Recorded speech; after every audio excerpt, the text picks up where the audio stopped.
ఏది అయినా ట్రై చెయ్యి ఆచి చికెన్ మసాలా. ఆచి చికెన్ మసాలా. అంతేకాదు జొన్నగిరి నుంచి చెబుతున్నాను, ఇక అంతా స్వర్ణయుగమే అన్నారు సీఎం. అంతా కలిసి స్వర్ణాంధ్ర విజన్ 2047ని సాకారం చేసుకుందామని పిలుపునిచ్చారు. 2013లో జొన్నగిరి గోల్డ్ మైనింగ్ ప్రాజెక్ట్ ప్రారంభమైంది. అయితే ఇది కూడా తామే తెచ్చాము అని గొడ్డలి పార్టీ క్రెడిట్ చోరీ చేస్తోంది అన్నారు.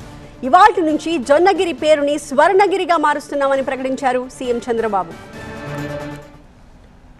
ఈ జొన్నగిరి గోల్డ్ ఫీల్డ్ నుంచి చెప్తున్నా, ఇక అంతా స్వర్ణయుగమే.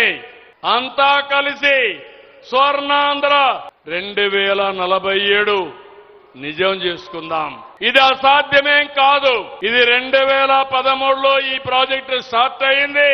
ఈ రోజు మనందరం కూడా దీన్ని ఇనాగరేట్ చేసుకుంటా ఉంటే, ఇది కూడా నేను చేశానని గొడ్డలి పార్టీ చెప్పుకుంటే ఏమనాలి నాకైతే అర్థం కావడం లేదు. అందుకే మళ్ళీ అందరికీ విజ్ఞప్తి చేస్తున్నా, ఈ రోజటి నుంచి జొన్నగిరి పేరు గట్టి చెప్పండి. జొన్నగిరి పేరు జై స్వర్ణగిరి, జై స్వర్ణగిరి, జై స్వర్ణగిరి, జై భారత్.